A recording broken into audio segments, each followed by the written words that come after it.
Hi, it's Dayna, and I'm here with your divination for the full moon in sidereal Aries. The 2025 Sidereal Astrology Guide says, clearly seeing the power of emotional autonomy. Break down. If you can't hold it, let it hold you. Let it carry you. When you've done all that you know you. So, this is a lunation and a podcast episode that I have been looking forward to recording because this full moon marks one of my favorite moments in being an astrologer who keeps track of the times and seasons, right? By observing the movements of the patterns, Lord help me, by observing the movement and the patterns of the movements of the planets. So, one of the soapboxes that I'm always on is that the Gregorian calendar is not real. Like clock time is not even real. Like I'm recording this Sunday, November 2nd, and here in America, the clocks just move back. And personally, I think this is a form of psychological warfare because the research and data is very clear that accidents increase, right? Like health issues increase around the time changes because it is really disruptive. And I think that the season of astrology that we're moving into is really relevant to this idea of what is the reference point for which you determine how you're going to move throughout the world, right? Like clock time is this consensus. The Gregorian calendar is really a consensus that we're agreeing to observe time in this way. We're agreeing to measure time in this particular way. It's literally a contract. The Gregorian calendar is a contract. The clock time, standardized clock time, is a contract. And it's an implicit contract that's saying we're agreeing to segment time and to organize time in this way. And we agree to observe it in this way, right? I woke up this morning and I was like, I don't care what clock time says, it's 6:15 to my body, right? But this question of what does our body feel, right, when it comes to time. Your body feels like it's still on the other time. It feels like it's still an hour ahead of where we are now. Like I know the clock is going to say that it is 7:30 and my body is going to feel like it's 8:30. And this may seem like a really small thing, but I think it's indicative of how capitalism, white supremacy, and patriarchy coerce us to be in relationship with our bodies. I'm going to look at that clock in 7:30 and I have a choice. My body is going to feel like it's 8:30, which means my body is going to feel like it's ready for me to start my bedtime routine. And I have a choice to make in that moment.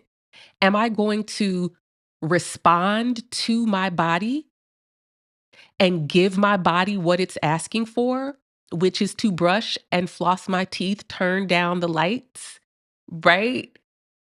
Take my supplements, drink some water, and get in the bed?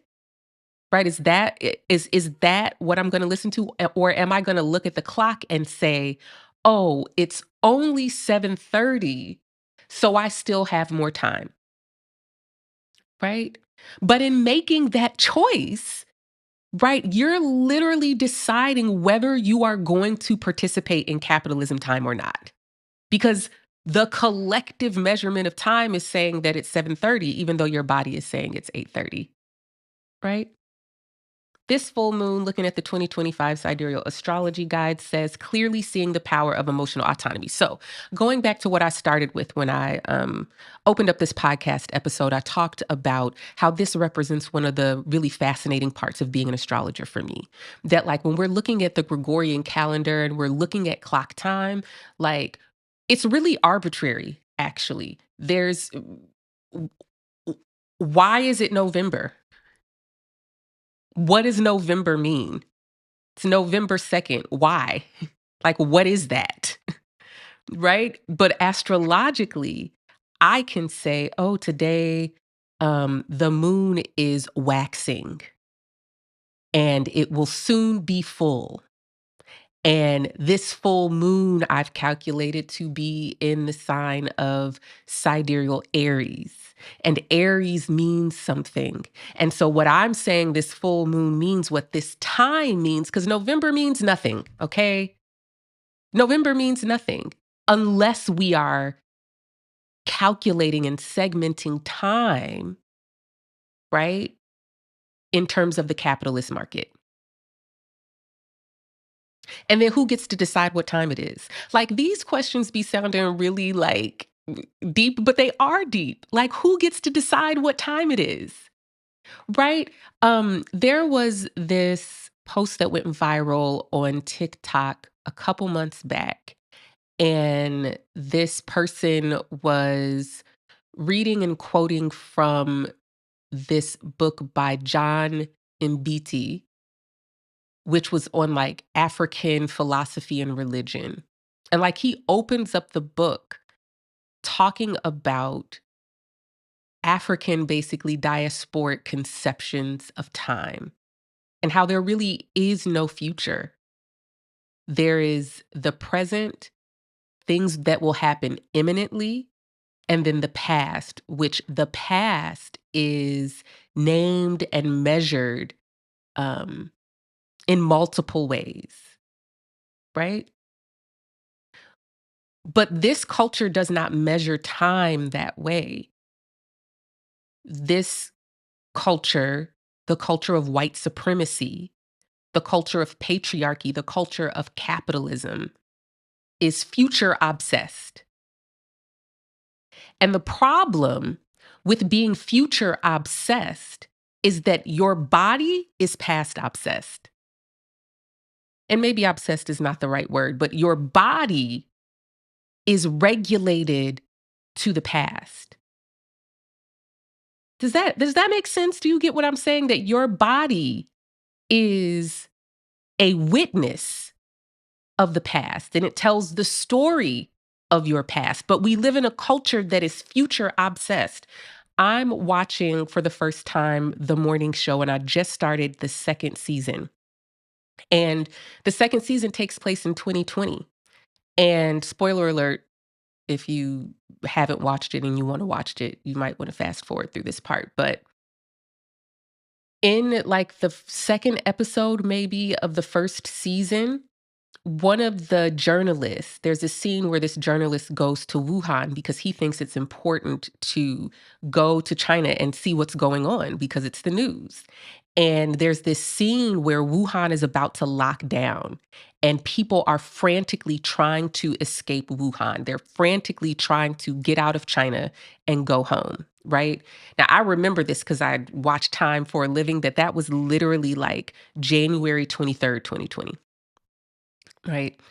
And in watching this, my body viscerally reacted and remembered the terror and the fear that I felt, that we collectively felt in that moment. A lot of people died all at once in really awful ways, alone, suffocating to death.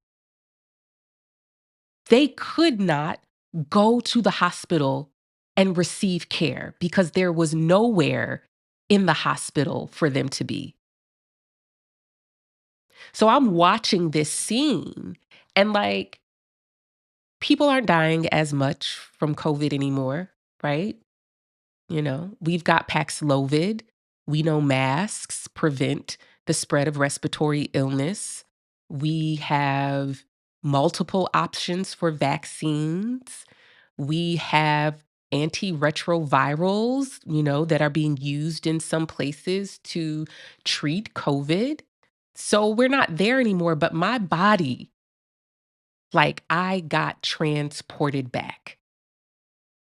How many times on a day-to-day basis do you think that you're getting transported back to some emotional space, to some experience, because something in your present is triggering you? Something that you're witnessing, something that you're experiencing is triggering your mind, it's triggering your emotions, it's triggering your nervous system. How often do you think that you're transported back to something? I actually think it's incredibly hard for humans to be present, particularly when the way that the past inhabits and lives in your body is existing without a witness. Gabor Mate, in his book, The Myth of Normal, talks about how the trauma and the wounding is actually not in the event. The trauma was not that COVID existed. The trauma wasn't even that a lot of people died. The trauma is the ongoing collective forgetting and refusal to witness and remember. Yes, some things are incredibly devastating to experience, but they take up like squatters in our body because of the way that the environment responds to us. And this is really getting to the core of this season of astrology that we are entering at this full moon. This full moon is in sidereal Aries, but Aries is ruled by Mars, which is currently in sidereal Scorpio. The next lunation we will have will be a new moon in sidereal Scorpio, ruled by Mars in sidereal Scorpio. The full moon we will have after that will be a full moon in sidereal Taurus, but ruled by Venus in Scorpio. So, for all intents and purposes, we can say that we are in this extended period where Scorpio is dominating. Understand that in Divination for Liberation Sidereal Astrology, signs are experiences. When you have a sign occupied in your birth chart, that is telling me that that is the pattern of experience that defines your life. If you have sidereal Scorpio, the pattern of experience that defines your life is emotional alienation. Emotional alienation means to be left alone to deal with your feelings. It means to have the space to feel your body and your experience and your emotions as separate from other people, which is a positive and necessary thing because the opposite is enmeshment or codependence, right? But it also means if you have Scorpio, you are hyper vigilant and sensitive to the like way that being in a human body is inherently alienating because nobody can get inside your body and feel with you. Now, some people are empathetic, some people have psychic gifts, some people make the attempt to feel you, but the inherent experience of being in separate human bodies is that of alienation, right? So the experience of Scorpio is often to have these feelings that are in response to your environment and what's happening to you. And no one is coming to be with you in your feelings. What Scorpio really needed was for someone to notice, right, what they were feeling, to notice it without judgment, and to try to help them make sense of it. But often what happens to sidereal Scorpio is they have really natural and normal feelings of being human. They'll be sad, they'll be angry, they'll grieve. And rather than getting that empathy and that sense of being sharing, right? Sharing that emotional experience, they're treated like their normal feelings are hurting and harming other people. But when we're talking about divination for liberation, for me, that means there's a liberatory potential to every sign. There is a liberatory opportunity in every season as we move through time that is associated with each sign. So, the liberatory potential of this moment, and I want you to hear me real good here. The liberatory potential of this moment, which is this full moon, and the astrology that's going to carry us through the early part of December, is don't be afraid of the power of your emotions.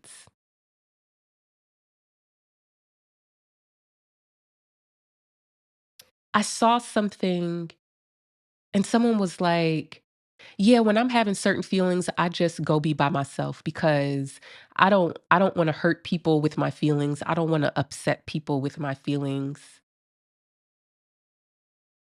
Sometimes you got to hurt people with your feelings.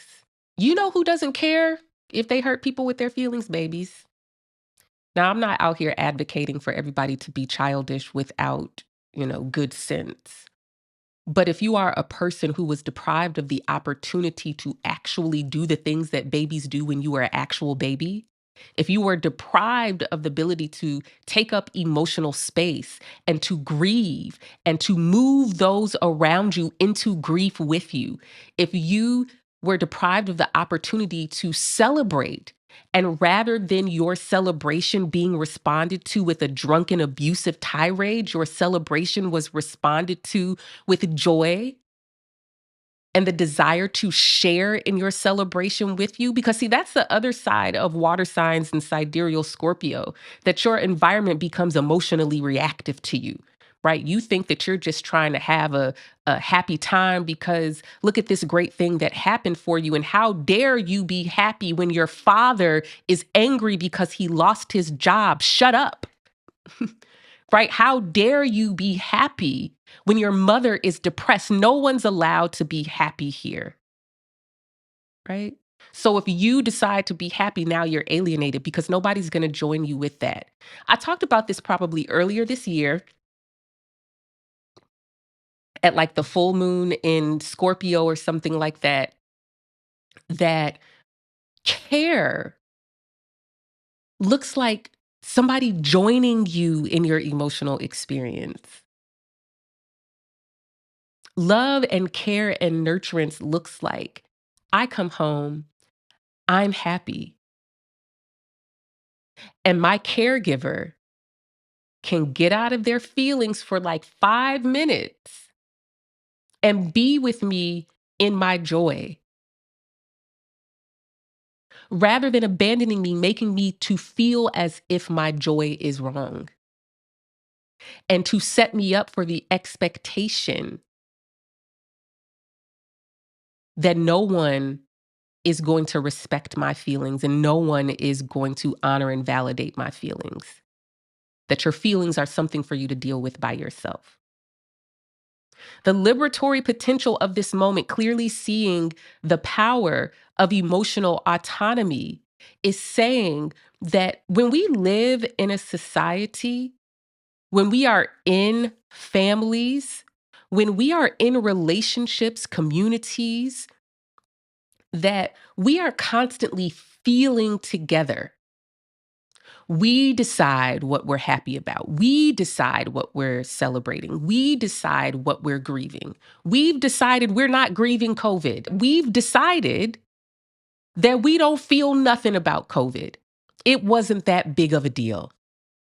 Yeah, people died. Yeah, people suffocated to death. Yeah, people weren't able to get the care that they needed for other health issues. Yeah. Everybody was stuck in their house for a few days. Yeah, people were scared. So what? We collectively have decided that it is inappropriate to feel grief about what happened in 2020, 2021, 2022, and so on. And that if you feel grief about that, you are alone in that. The most terrifying thing to be as a human is alone. And I don't just mean physically alone, I mean emotionally alone. People are willing to abandon themselves emotionally because it's so terrifying to be emotionally alone. And what I mean by abandoning yourself emotionally, I mean that when you are sharing space with other humans in conversation or physically, that they get to decide the emotional tone. If they're happy, then it doesn't matter if you're grieving. You can deal with that another time. You're going to be happy. And sometimes that's the thing to do because that's care and that's love. And you don't want your friend, your family, your loved one to feel alone in their feelings. But when it comes to group dynamics, when it comes to societal level, national level dynamics, then we have a real problem,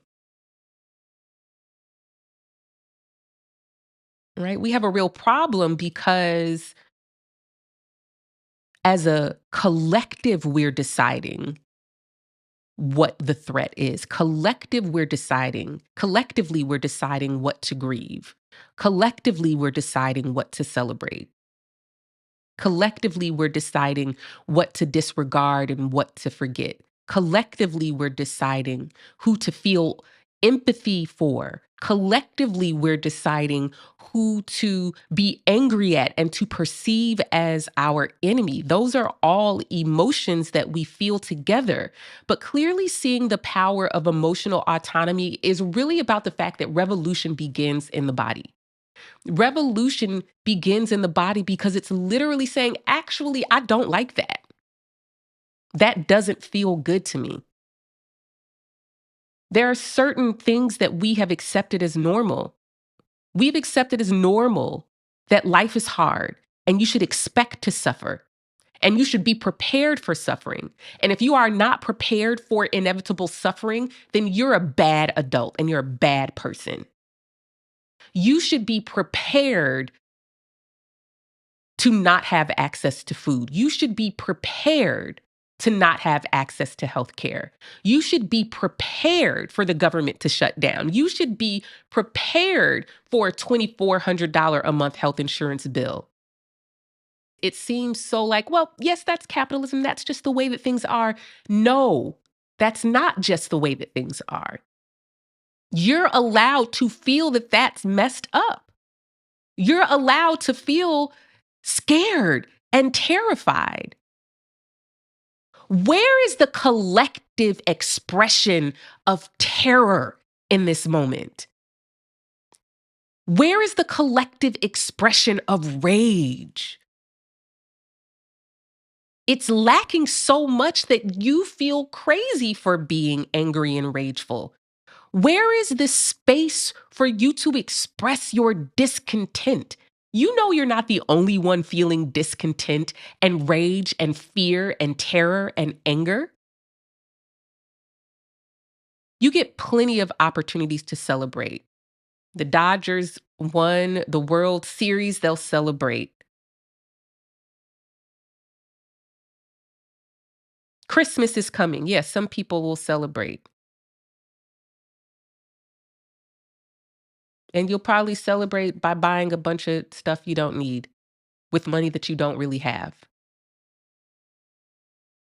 Where are the collective shared moments to embody and express our terror? And this is the thing about emotional autonomy. Emotional autonomy means you got to be all right feeling for yourself and by yourself. To feel for yourself means that you can't look left and you can't look right to see how people are responding to something that's happening to you. You don't look left and right and up and down to see how other people are responding to the thing that you are witnessing with your own eyes. You close your eyes and you close your ears to the external and you feel on the inside for yourself. How does it feel to you to be experiencing what's happening to you? How does it feel to you to be witnessing what you're witnessing? Not how does it look to other people, not how do other people feel about it. This is about looking inward, feeling inward. Emotional autonomy means that your cues for how to respond and feel are coming from your own body. This thing about how does something look to other people is so important because we live in a society that's literally obsessed with how things look to other people. How will it look to other people if I really cry and express the grief that I really feel? How will it look to other people if I crash out in response to how I really feel? Emotional autonomy says it doesn't matter how it looks because emotional autonomy is survival. When I say revolution begins in the Bible, I'm talking in the Bible. That was a Freudian slip, boy. Revolution begins in the body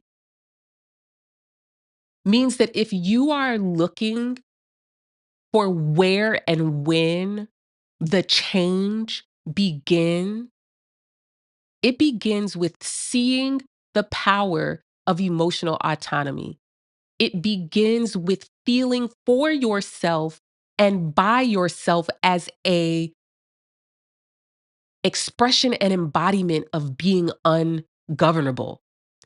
Because being ungovernable is also refusing to be tamed, refusing to be civilized, refusing to be docile, refusing to say it in a tone that they'll like and respect, refusing to address it in a way that follows protocol and historical precedent. Becoming ungovernable is like, yeah, breaking laws, great. But becoming ungovernable is also not being emotionally tamed. You know how they tame wild animals, right? They put them in cages, they domesticate them. To be emotionally ungovernable is to not be emotionally domesticated. Babies are not emotionally domesticated. And I keep bringing up babies because Jupiter is in sidereal Cancer right now. It'll be stationing retrograde on November 11th in the 2025 Sidereal Astrology Guide. It says understanding the emotional influence, right? Yeah, we want to move people to action. Sometimes, like, come on, man, when you hear a baby cry, like, you want somebody to do something. You want somebody to make that baby shut up because a baby's cry evolved to irritate the F out of you, right? The cry of a baby is evolved to make the nervous systems of every adult and capable human around them stand on edge, right? Somebody get up and do something. Where is our collective baby cry? Where is our collective distress signal? Where is our collective expression of discontent and emotional and physical distress that sends the nervous system of this country, of this society on edge to the point that it doesn't have any option but to respond? Maybe that looks like I think it's called the Big Beautiful Boycott. Have y'all heard of this? I believe it's the 25th of November to like December 4th or something like that, right? Maybe that's our collective tantrum. Clearly seeing the power of emotional autonomy. This is coming after the new moon in Libra, which was just strategically planting seeds for a new consensus, which is just to say the implicit and explicit contracts, acts, and agreements we've been operating under no longer are how we're going to be moving. I think one of the unintended consequences of the Trump administration is he is making plain and explicit previously concealed aspects of our society. Like the whole thing with this health insurance. Now we all got to look a little bit closer, right? We weren't looking that close before. We were just like, "Whoo, it's affordable. Now I could pay." Or it's not affordable. Damn, I don't have none. Not to say that there aren't people who have been invested in unpacking the structures of oppression, right? But collectively we're in this moment like, yeah, why is health insurance so expensive?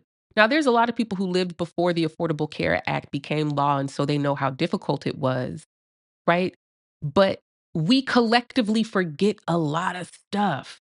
And the real thing is that health insurance technically did not become more affordable in the sense that insurance companies actually aren't making less money. Because the problem right now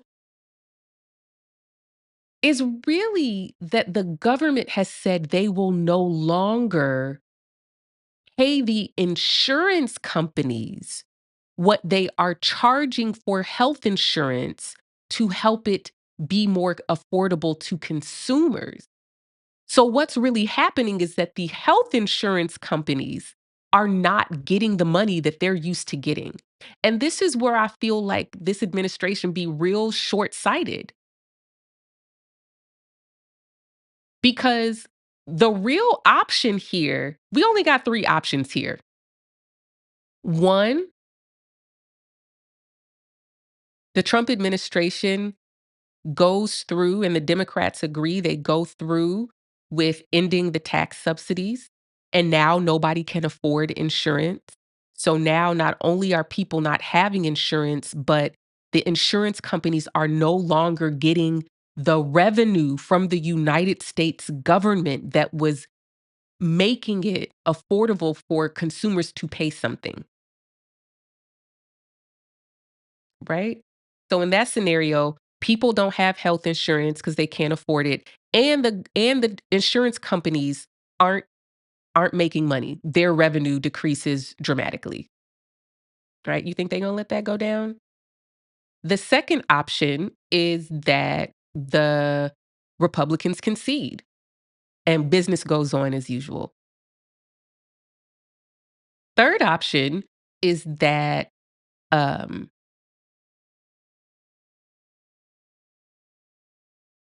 Democrats concede and say, fine, we can reopen the government. And then somehow Republicans act like they're going to save the day and do exactly what we've been doing all along with insurance companies having we really need to call it what it is. The tax subsidies are not for consumers. Insurance companies are having their really expensive health insurance premiums subsidized by the government. Literally, they're like, hey, insurance companies, you can continue to charge what you've been charging all along. You don't have to change anything. You can continue to make money. And as a matter of fact, you're going to make more money because now more people are going to have insurance. So now you keep your rates really high, keep your premiums really high, create these really boo-boo plans for people where they still have to play these high deductibles, but don't worry, the government will pay you. So the real issue is that the health insurance companies are charging too much money. And I really feel some kind of way that people aren't talking about it this way. That it's not being framed this way. That the issue is that not insurance is not inherently expensive. It's not inherently unaffordable. It is a choice to charge that much money for insurance. Most of us know that the price that insurance companies are charged is different than the price you will be charged if you paid out of pocket, sometimes by thousands and thousands of dollars. Where is our collective discontent? Emotional autonomy and revolution beginning in the body really means that it takes one person, or maybe in this society, one group of people, identity wise, to reject the emotional consensus and to respond authentically to how their present experiences are making them feel, and not performing an emotion that we have collectively deemed to be socially acceptable, right? A socially acceptable response to what's happening, right? Because what is the actual response that my ancestors had to being enslaved? Like, what was the actual emotional response that my ancestors had to an overseer ready to crack that whip at any moment? What was my ancestors' response to being sexually assaulted at any moment without any previous, like, just suddenly? Like, the real emotional response to that is terror, fear, but it's also rage and revolution. Which is why, as soon as slavery became a thing, so did slave rebellions, right? This idea that slaves were happy to be enslaved. Like, yeah, it was some coons. Don't let this society trick you into believing that everybody else is okay with the terror and oppression that you're feeling. That everybody else is feeling the same terror and oppression. It's just you're the only one that has a problem with it. You're not. But really, the only way to know that you're not the only one who has a problem with it is to speak up and say something, and to really feel out loud what you're feeling. That's why social media has been so powerful, and why there's this concerted effort to fill it up with AI slop, because social media has been almost like a psychic web of emotions, in the sense that, like, the power of social media and the internet, especially in the past, well, I mean, we could go back to 2011, right? The power has been that I can be having an experience that terrifies me and makes me sad, and I go online and I share my experience, and I thought I was the only one. I thought I was the only one suffering. But I learned that there's other people suffering. And this is where, like, this grand water trine gets real cute to me. Because once I embody my emotional autonomy, Scorpio, and I throw my tantrum and I express my distress, Cancer, now I can see the pattern. That's what Saturn and Pisces is all about. It's about seeing the pattern.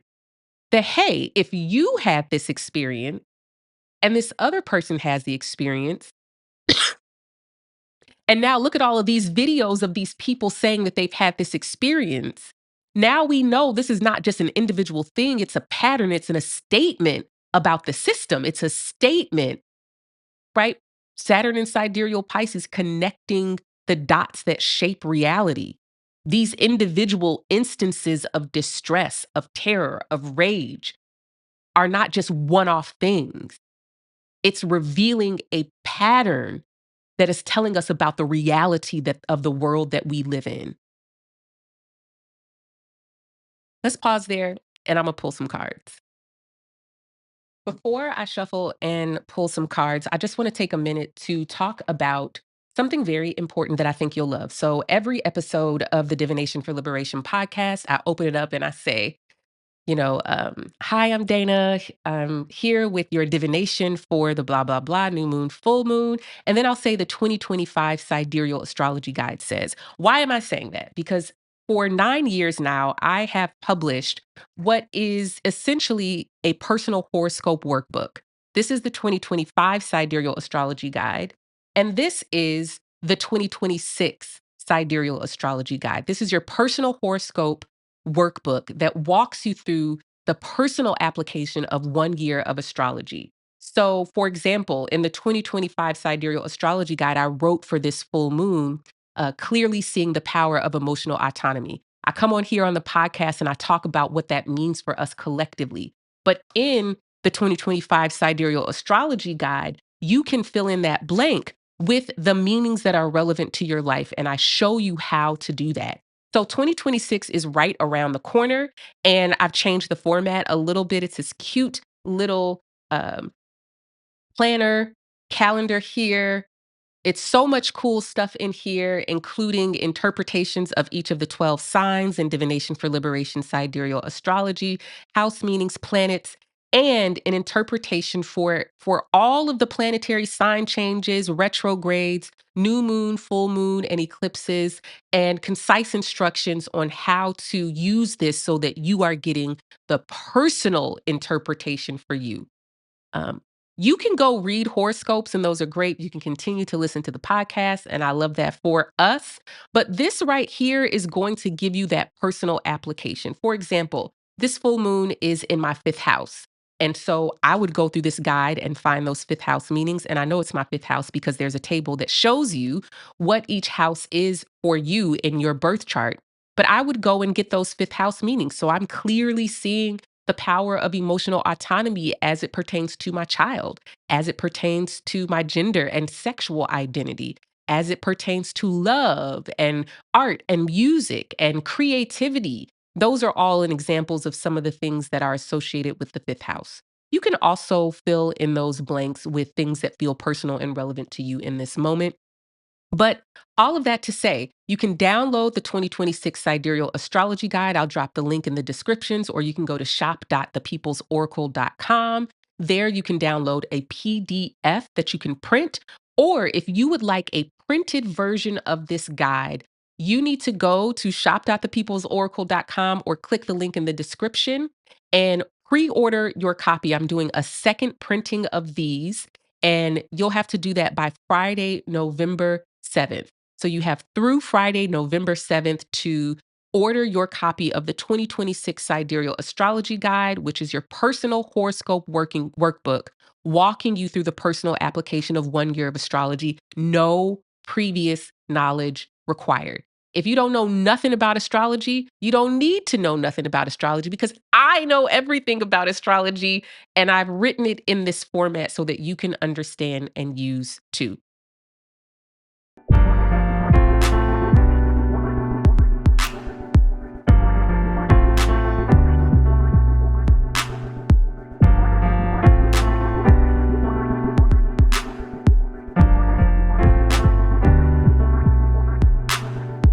We've got the Justice card on the bottom.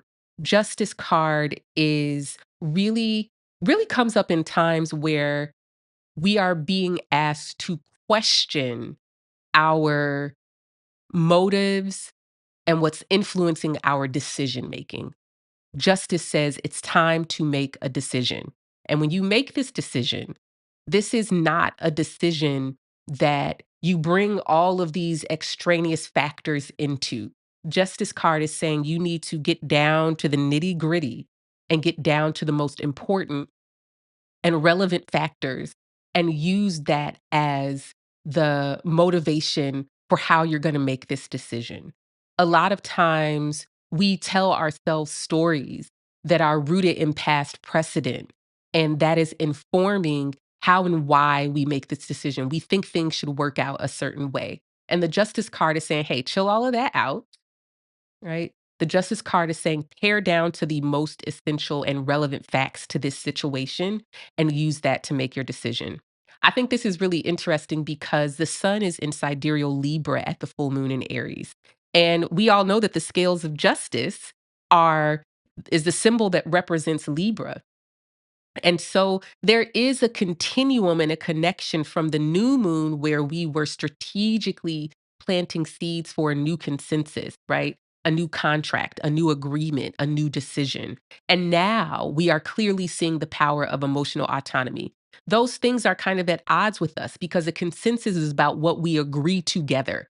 How are we going to move forward together? What is the agreement or the contract or the terms of engagement that are going to determine how we move forward?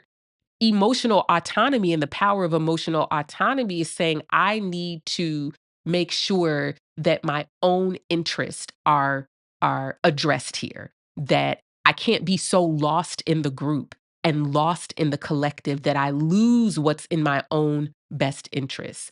So I think the justice card is sewing this kind of energy together of the fact that there needs to be a decision. If we want to bring this down more to the personal, I think the justice card comes up in times where actually we are being more reactive than necessary. And when we are too reactive, we're not thinking about how something fits into a longer term strategy, into a longer term goal, right? The justice card, I think, comes up in personal situations where it's like, hey, you're probably making too much of this and you're missing the essential and most important factors, which when we're talking about cardinal signs, right, which Aries and Libra are, full moon in Aries means the sun is in Libra. We are talking about control. We are talking about regulation. Where Libra says, um, how do I get you to respond to me the way that I want you to? This is an example that I've given to clients recently who've had sidereal Libra placements over the past week. I said, when Libra comes to a closed door, Libra looks over at the security guard who they already know because they have made an acquaintance with the security guard and charmed them, right? They've been having conversations with the security guard for months. And so when they get to the closed door, they "Hey," to the security guard, "How your mama doing? How your daughter doing? Your dog okay? You get that thing fixed at your house," right? Because they've made the connection. And so now when Libra needs the door open, they can rely on that connection. And now the security guard is going to go open up the door because the security guard has the key. Libra's always reminding us that sometimes what's between us and the thing that we want to do is another person. Now, this full moon is in Aries, though. So when Aries gets to that locked door, sometimes Aries is so pissed off, they'll try to throw a bit brick. They're going to use force. Aries always feels like the door is locked because they didn't open it, right? Aries feels like if there's an obstacle in my way, it is because I have not overcome it, right? If the door is locked, it's because I'm not strong enough to open it. So let me do some push ups, right? This door won't be in my way. I'll bum rush my way through it. You can see that some of those approaches each approach is appropriate for a specific issue. So this justice card is saying, I think, what is the nuance of which approach is appropriate for where we are now? Sometimes it's appropriate to charm the security guard because you know he has the key and to get him to open the door for you. And I think that that is, you know, uh, generally, I think how the way things work in this society, that it's much more Venus. It's much more who you know than it is what you can do, right? But Aries, where this full moon is, the other option is to realize that you're unhappy and you don't like the way that things are because you haven't tried hard enough. Justice is saying which approach is the right one. It's not giving us the answer, it's just saying these are the options before us. We've got the 3 of cups and we've got the wheel, right? So I think 3 of Cups and the wheel, I think let's start with the wheel because I think the wheel speaks to things that are cyclical, however you say that, right? Things that happen in cycles. And so it's a normal cycle, I think, to oscillate from using your charm and your connections and your capacity to disarm people and make people like you and get people to do things that you want them to do. And then there are times where you need to get down on the floor and do some push-ups because nobody's coming to open that door for you and you need to open it yourself, right?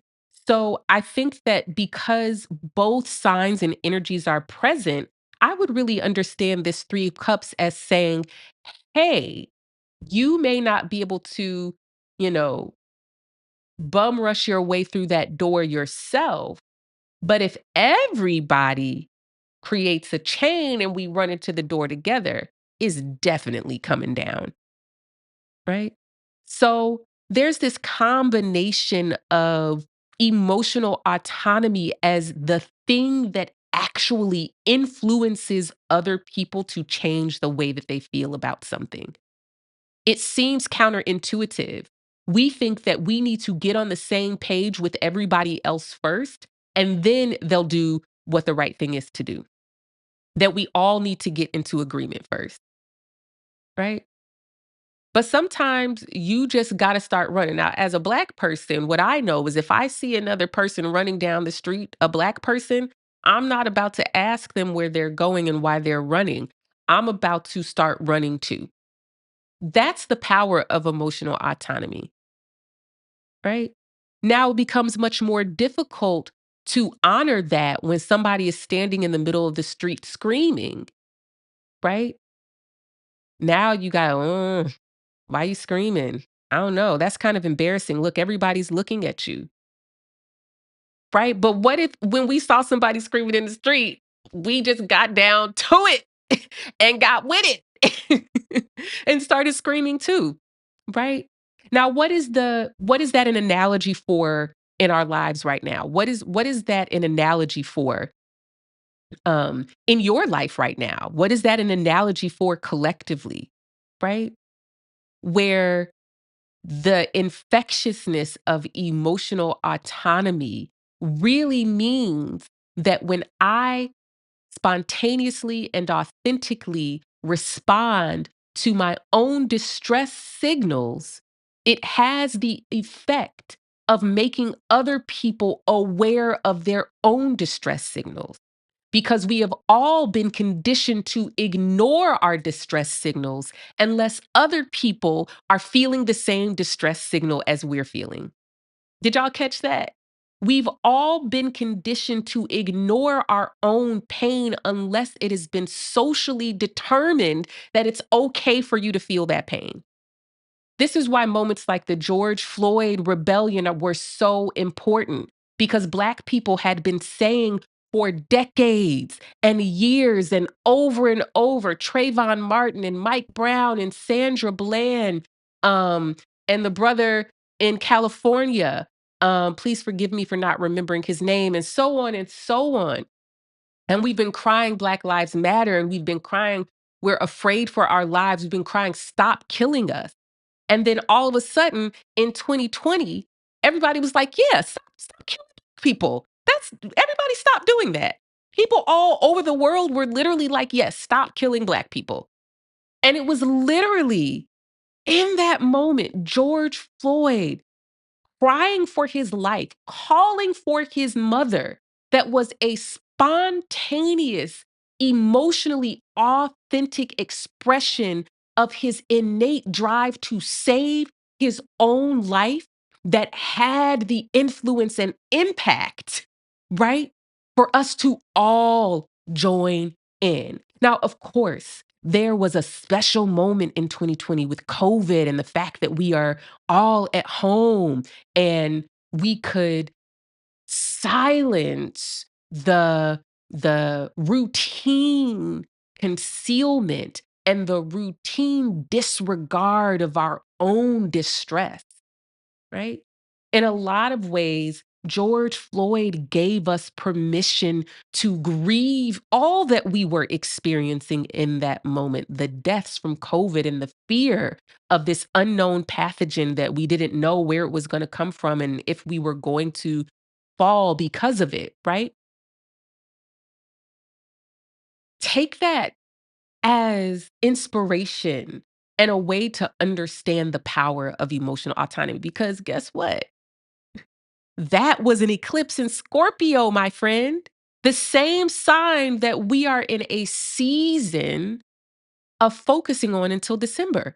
That was Scorpio, right? The power of emotional autonomy is that if you can take the risk and grieve out loud, even if it feels like nobody will understand where you're coming from, if you can take the risk and wail at the discontent and distress that capitalism is oppressing you with, if you could take that moment and resist conforming to the emotional norms that says your suffering at the hand of billionaires is normal and you're the only one who feels a problem with it, so you should just accept it.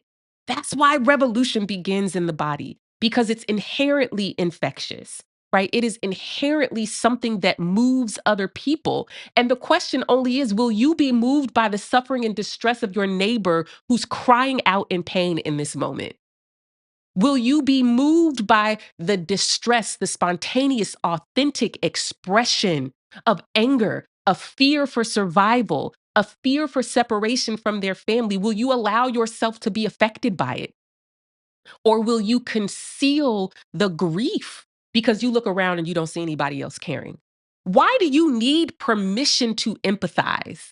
Why do you need permission to feel with the suffering, to feel with the oppressed? I know why. Because if you start feeling with the oppressed now, you got to deal with your own oppression. You got to deal with your own grief. You got to deal with your own whatever comes up with you. And that's scary. Because when you really feel what you really feeling, that stuff will rearrange your whole life. You'll wake up and not be married. You'll wake up and have quit your job without a backup. You'll wake up and have moved across the country far away from everyone and everything who has ever been familiar to you. You will wake up and you won't be in the same reality as everybody else. It's terrifying. But if the dire circumstances of this moment are not motivation enough to risk it all, what is? What further terror must befall us before we reject the social contract that we are the only ones upholding? What further oppression must harm us before we wail and grieve with the discontent that makes folks uncomfortable? How much longer? What more are you looking for? What worse? Everybody's saying, ooh, pay attention, don't miss this. Ooh, he's tearing up the White House. Ooh, he's gonna go send troops to Nigeria. Ooh, he's kill. Your head gonna be on a swivel trying to pay attention to everything. Look at your own life. Groceries are too expensive. Is your suffering not enough to pay attention to and care about? This is not to say that we shouldn't care about what's going on in the world with other people, but with this justice card, I'm trying to find that balance, right? That balance of like, hey, when you look at the suffering of the folks in Venezuela, that is meant to make you aware that the suffering of the folks in Venezuela, the ships that are being bombed, the resources that are being stolen, the entity that is doing that is not different from the entity that has shut down the government. It is not different from the entities that are making groceries too expensive to afford. It is not different from the entity that is using your health care, right? Dangling it in front of your face, threatening to take it away. It's not different from the entity that refuses to pay out SNAP benefits. It's not different from the entity that said no child left behind, right? The entity that is threatening to send troops to Nigeria is not different from the entity that would rather imprison homeless people than give them someplace to live here in America. You got to connect those dots back to your own suffering as a motivation to act on your own behalf, because that's what's going to save the people in Nigeria too. And that's that on that. Woo! Where's my Ric Flair meme when I need it? Thank you all for listening to another episode of the Divination for Liberation podcast. I am your host, Dayna Lynn Nuckolls. I will see you in about 2 weeks at the next lunation, which will be a new moon in sidereal Scorpio. In the meantime, in between time, your COVID update is that we are in a relative lull, probably for most of the month of November, though if you did not get a peak of cases, August, September, early October, then you're probably going to see a wave start mid-November for you. I'll be continuing to post resources that I find and pay attention to on my Instagram page at People's Oracle if you would like to be mindful of your COVID risk at any given point. There are a lot of colds going around right now and flu, so there's always a reason to mask up. I'm going to keep masking up in most indoor places, grocery stores, etc., where ventilation is questionable. And I hope that you are too. I will see you soon. Take care. Bye.